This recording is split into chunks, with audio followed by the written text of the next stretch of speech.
Hello, I'm here with Doug to talk about useful AI. It is Thursday, May 30, 2024. But the first thing I have is a short one. I've been talking about this a lot on these podcasts and Pulse Security Weekly. The National Vulnerability Database from the National Institute of Standards is badly out of date. They haven't been enriching things since February. So for months, they've been recording vulnerabilities, but they haven't been putting vital information like which products are affected and such. And now they have hired a new contractor to take over that job, and they say they will had to catch up by the end of the fiscal year, which I guess is the end of June. So it's good that they at least admit there's a problem and they have some kind of plan to fix it because everybody counts on that data. Yeah, Yeah. yeah, So all right, and yeah. and, and but I haven't got any more to say about that really. I hope they. Yeah. Well, we hope they do it. And what do they have? About a month to go? I If guess. Yeah. if June's the end of the physical year. Yeah. Well, be good if they start catching up. And all right. And why don't you talk about this Bitcoin wallet? Yeah, so this is kind of interesting. There's a researcher that cracked an 11-year-old password Yeah. to a $3 million crypto wallet. Oh, it's Joe Grant. And He's famous. He's the guy that made DEF CON badges for years. He's oh, really, he is? and he also cracked his crypto wallet a few years ago like this. He's a big hardware hacker. Interesting guy. Yeah. So it's kind of interesting. I believe his customer who wants to remain anonymous, but I think a YouTube video is made of him. And I believe by his accent, he's German, but I'm not positive. Doesn't matter. Anyway, he said when he was in high school that they started doing some crypto mining and they were able to get, I think, 3 Bitcoins 11 years ago. And he used a password manager called RoboForm to generate the password. And he went to who's our buddy from who made the badges? Joe Grant. Joe Grant. Okay. So he went to Joe about a year ago and said, "Hey, can you help me do this?" And he said, "Nope, afraid not going to help you. It's not worth my time, not worth the effort." Well, he That was, was a year ago. yeah. Well, maybe he didn't have a vulnerable wallet because he did it a few years ago, but that was a vulnerable wallet where you could do a power glitch during boot up and expose the password, but it had to be just specific versions of it, that were vulnerable. Yeah. So in this case, what happened is a RoboForm was used. Yeah. The user forgot the name of the password completely, but remembered some things like capital A through Z, upper lowercase, numbers, special characters. And I believe he remembered that the password was, let's say, 25 characters long, something that's not brute forceable by any means. So the way they approached this was pretty interesting. He remembers the year that he used RoboForm to create the password. And they went back and they got that version of RoboForm. And what's interesting is the next version, they increased the password randomness, if you will. Yeah. And so that indicated to them that there was a flaw. And I'm not sure exactly how much time had passed. Maybe you do if you read it. No, but I understand the flaw because this is a famous flaw in a whole lot of software. If Yep. you, there's a secure random number generator and an insecure one, and they use the insecure one seeded from the clock. So if you could know the time, you could predict the random number. Yeah. Okay. Okay. So there you go. Long story short, they cracked the password, Yeah. and our friend now is $3 million richer. Yeah. And I have no idea was a commission involved there. I would assume he took I some would too. percentage of it, Yeah. which is only, Yeah. and there's only a few people on earth that can do this. Joe's done it twice that I know of. It should probably a steady business getting people's crypto. Well, all you got to do is a couple of those and you're set for life, huh? Well, Large wallets. well, of course, the other thing about it is you have to do tons of research, and probably only a small number of wallets or systems happen to have a vulnerability you can find and exploit. Yeah. I mean, yeah. the whole point of the wallets is there's supposed to be no way in. So you're just finding holes that slipped past all their controls.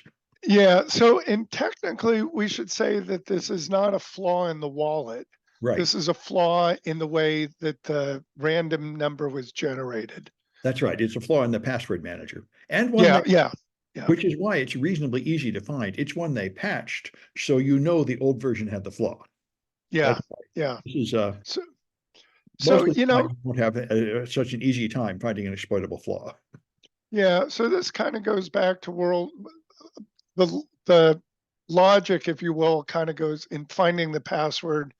Kind of goes back to World War II and the Enigma machine, where there was a flaw in it, and Right. it was believed that there was no flaw, Right. and that it would be impossible to crack. And here we go. Well, Kind of, this is why everybody has a perfect system until it's not. And that's yeah, why we have to yeah, take it with a grain of salt. Everybody has all perfect means is it's as good as we know how to do right now. But in yeah, 2 years, yeah, things will change and you never know. Yeah. yeah. All right. Well, so it is possible. Well, it's not possible to crack the wallet, but it is possible if there's a flaw in the password manager to gain back, get into a wallet. Yeah. Well, the same, every system has some kind of weakness and sometimes you can find them. Yep. Yeah, Sam, I'm just kind of curious. I wonder how much money in Bitcoins are out there that are no longer retrievable. Oh, a lot. I think I heard Yeah. more than 10% of all the Bitcoins have been irretrievably lost. And what does that translate to in dollars? Oh, Any idea? oh yes, huge amounts. I mean, I billions certainly, probably In even, the so we're in the billions. oh, absolutely, maybe even tens or hundreds of billions, an immense Yeah. amount of. Now, I think the entire crypto space is 3 trillion, and Bitcoin is most of it. Yeah. So, oh, a lot of it. Yeah, So, for all those people who mined yeah. and Bitcoins were worth what, maybe 10, 20, $30, maybe $100. They were worth nothing for like the first Right. 5 years. So Yeah. Yeah. it, so I mean, all the early people just did it on some machine. Then, like all of a sudden, to another machine, they lost the file. Who cares? This stuff is garbage anyway. Yeah. Yeah. Yeah. Yeah. And Little even Tara Swifter says she has a thumb drive somewhere with a bunch of Bitcoin on it that she lost somewhere. Pretty much anybody that's been in tech has some crypto. I've got some crypto. I bought some. I bought a couple kinds of crypto that I pretty much lost. I bought some IOTA. I got some Dogecoin. I got some of Yeah. this stuff. I can't get it anymore. This happens to everybody in this case. You keep changing so fast and it goes up and down. Unless you constantly stay with it and take it seriously, then you're going to lose track of it. Yeah. Yeah. Yeah. I just think about all the gift cards that are bought from the stores. Oh, and a lot of them are never redeemed. Yeah. Yeah. Yeah. I believe that that's in the billions, if not tens of billions Oh, yeah. of Yeah. dollars. Yeah. It Yeah. makes me feel sort of sympathy for these people in like impoverished countries that scam Americans and they say, you guys are so rich, you're just throwing money away. And here we are starving. It's true. It's Yeah. true. All right. What other story you got for us? What's Well, coming up next? I got a group of AI stories, which I thought were the most interesting ones. So there are AIs that are now actually useful. I hear a lot of, there's an article going around saying only like a few percent of people have ever actually used AI yet, but there were some good ones. My sister pointed out a couple that were very good. One is Perplexity, and Perplexity is an AI that it's a meta search engine. I mean, I don't know if you know about Dogpile. If you go to Dogpile to search, it will use Google and Yahoo and everybody to search. And this is a Yeah. meta AI. So it will send your query to several AIs and then compare the results to get rid of the hallucinations and the errors and give you an authoritative answer with references to click to research more. So it gives you high quality answers and evidence to back them up. So you're not just seeing random garbage like you get from Google's one. And there's another one called Consensus, which is specifically for scientific researchers. And it gives you data from real published scientific authoritative papers, and it summarizes the results with an AI LLM. So these are actual examples of really useful AIs that these are ones she sends her students to, her nursing students. to get useful medical information from. So I think I was very pleased to see that. And Hmm. there's, in the same spirit, you can make your own AI with a thing called Anything LLM. I heard about this on Steve Gibson podcast. You can download it and run a local AI and train it on your own data. And it said it runs kind of slow unless you get a machine, I think, with a good GPU. But anyway, you can do it all locally. And I'm definitely want to get my students doing this. And the last one was, if you are making your own AI system, which a lot of people are, then there's a nice write-up of what they learned from O'Reilly from a year of building LLMs. They explain how to use the base models like, OpenAI, and then how to adjust the prompts to get good results, how to decrease the hallucinations, and how important it is to structure the input data and the output data as XML or JSON or something to get higher quality results. They have just a lot of useful tips on how you functionally take these existing base models and turn it into a functioning system for a purpose, like they have done at Perplexity and Consensus. So Hmm. that's all very helpful. I'm going to be throwing what I can of that in all my classes. Yeah, interesting, huh? Interesting. Yeah, because it's always in the details. How do you actually make these things useful? And obviously, you have to get rid of all the hallucinations and all that, and then leave references. And then this is going to be a huge part of our lives now. This is going to be replacing sort of normal search engines and in Yeah. and all that jazz.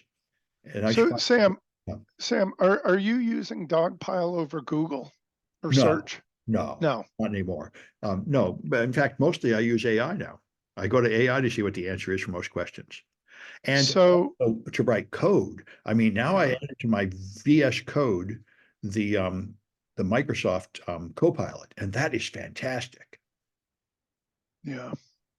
So you're not using Google, DuckDuckGo, Dogpile, any of those? Well, I still go to Google occasionally, like I type a word up in the sort of by habit, but Yeah, really, I think I just need to get out of that habit and just go to AI instead. yeah, okay. Yeah. And whose AI or how do you go about that? Well, I've been using Bard just because it's easy to get to, but it's really unreliable. And so I think for serious answers, Perplexity is probably the main one that would be good to Perpl- use. So you Perplexity, go, Perplexity you is the yeah, analogy to Dogpile. It's the meta large language model that will give you authoritative good answers by combining answers from several of the other ones. So and that should probably be a default place to go for things from now on, be Perplexity instead of Google, I think. and perplexity.com No, .ai. AI. Oh yeah. Sorry. Yeah, that's fine. And Got a that's, new one there. Hold on. yeah. All Uh, right. Well, let me go. So thanks for sharing that. yeah, yeah. If we're going to talk about this, we should give people the resources where they can also use it. There's no mystery behind this. No, absolutely. And I'm glad there's a good one available for free.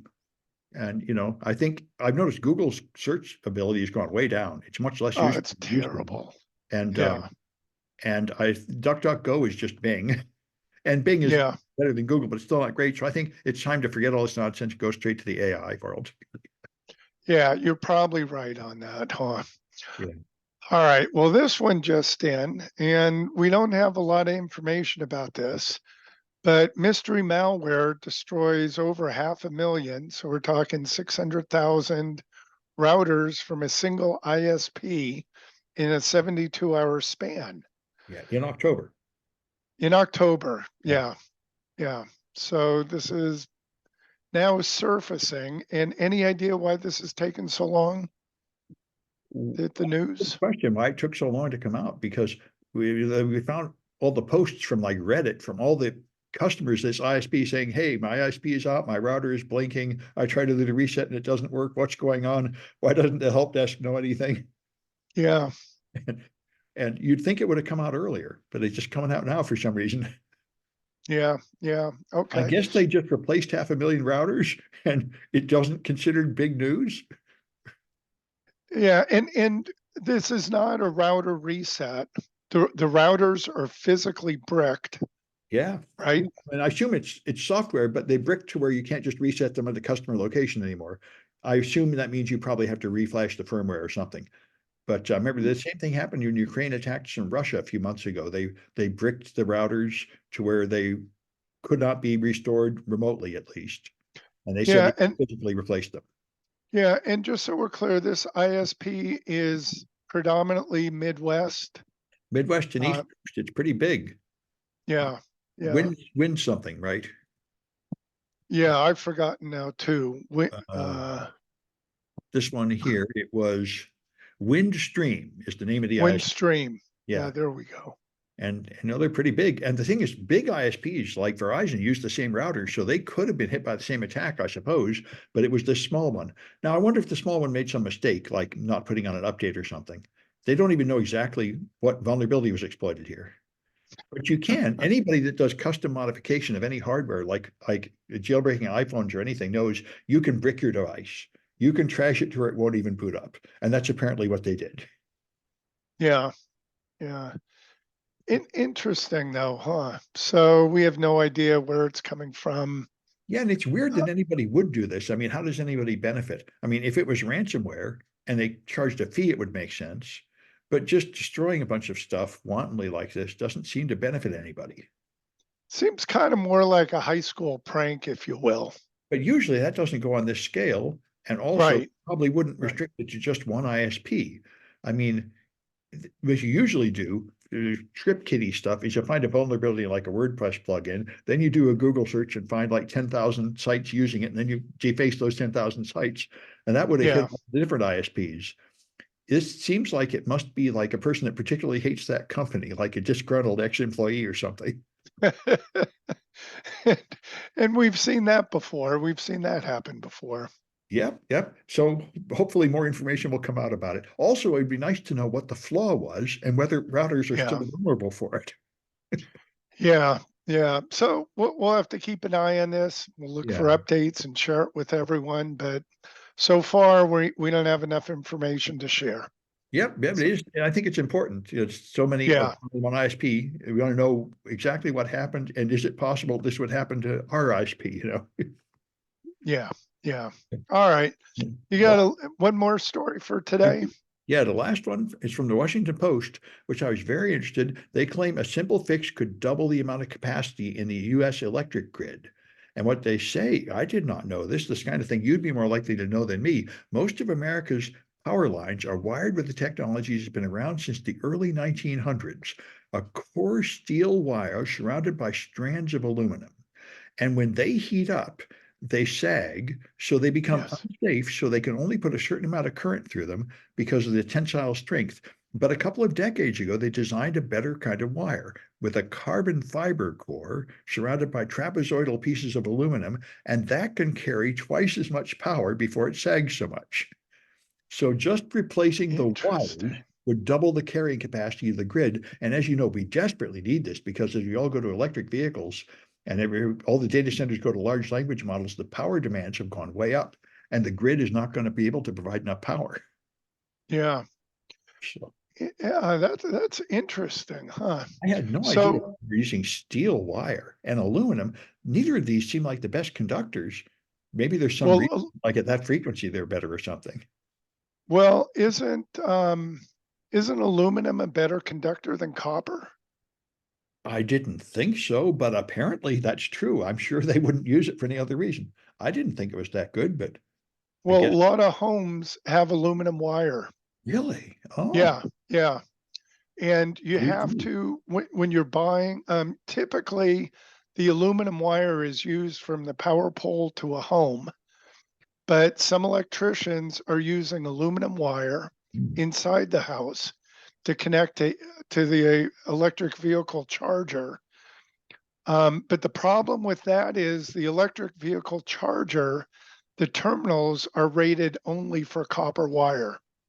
So when you transition from aluminum to copper, you have to make sure that you use connectors that are specifically designed for aluminum and copper. And I know that the connectors are either aluminum and copper or copper only. Mm.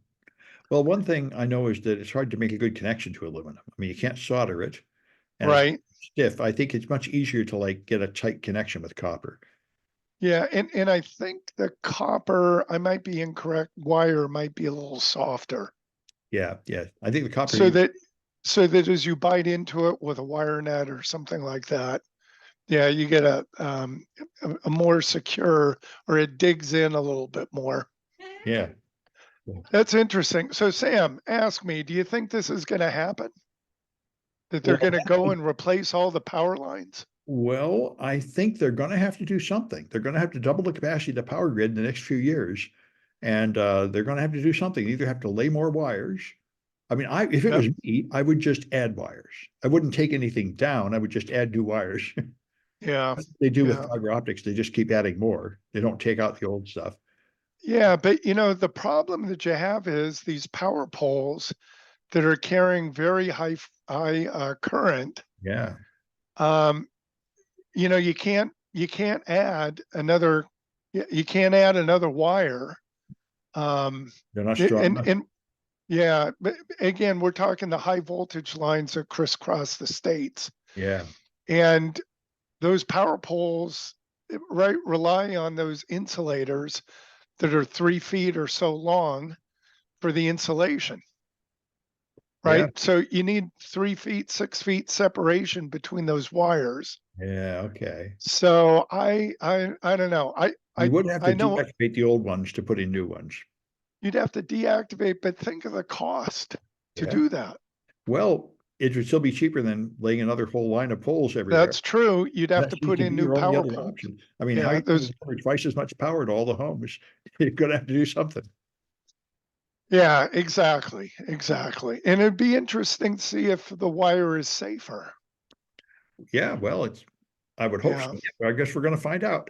There's going to Yeah, be, and just to let you know, I mean, this is kind of interesting. Those wires are not physically attached, if you will.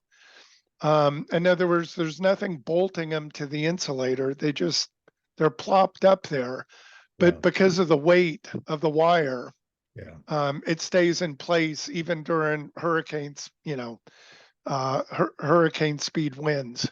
Except when trees fall down on it, which is happening Except more when, and more. yeah, yeah, yeah, yeah. That's an interesting technology. But we were also talking about the smart grid Yeah, about 15 years ago. And the problem is that PG&E, we're in PG&E territory, but all the power companies, they have equipment that, you're right, has been out there 100 years or more, that's working fine. And yeah, kind of like the transition from IPv4 to IPv6, people say, well, what do you get? And yeah, it's, well, you get IPv6.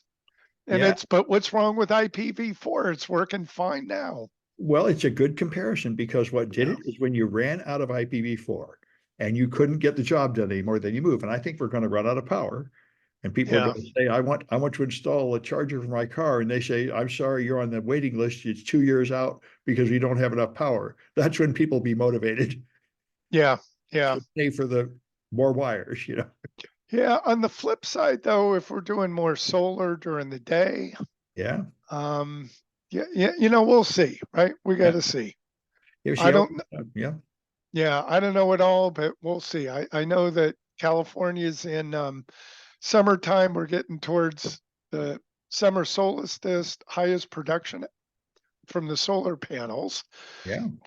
So once again, I think California is overproducing, but I need to verify that Oh, in yeah. terms of electricity during the day. Well, I think they do. But remember, we had that Yeah. article a couple of weeks ago that Caitlin found that like most days, California is 100% renewable now, like Yeah. 28, Yeah. 28 days out of the month or something. So it's pretty nice. Yeah. Yeah. All So right. Well, that's it for me. yeah, Is that's that it it for for me you? too.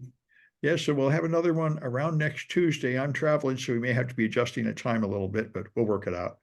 Yep. So we're already, let's see, tomorrow's the last day of Yeah, May and we're into June.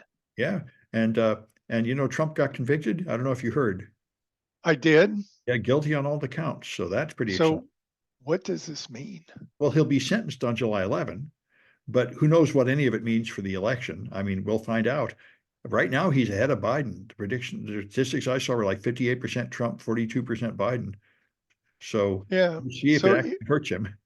So here's the big question. Can he serve in office while he's in prison? Yes, absolutely. People have before. People have even been elected to office while in prison, not to president, but other things like mayor and stuff. There's nothing in the Yeah. Constitution to prevent it. He can totally win and serve and be in prison. It's Yeah. And if people want to fact check that, the one I know for certain is the mayor of Boston, who I believe was nicknamed Curly, yeah, who had his mayoral desk put into his prison cell, his jail cell. yeah, yeah. It's a crazy thing about our American system. He won't be able to vote because he'll be a felon, but he'll be able to be able to win. So I still have some feeling that at some point, not too many people will go for this, but I guess we're going to see. Well, yeah, we'll see. And so if he becomes elected, can he pardon himself? No, because this was a state crime. State, right, That's the thing. exactly. So the others he can fix, but not this one. Yeah. And isn't that why they did it at the state level and not the federal? Or one of No, the reasons? no, I think what happened is he found ways to delay all the others, and this one he couldn't hold. Ah, Yeah, I see. I see. he's done so many Well, crimes, he can't get them all pushed back. all right, we'll see. All right, let's call this a wrap, huh, Sam? Okay, yeah, right, that's it. I'm stopping.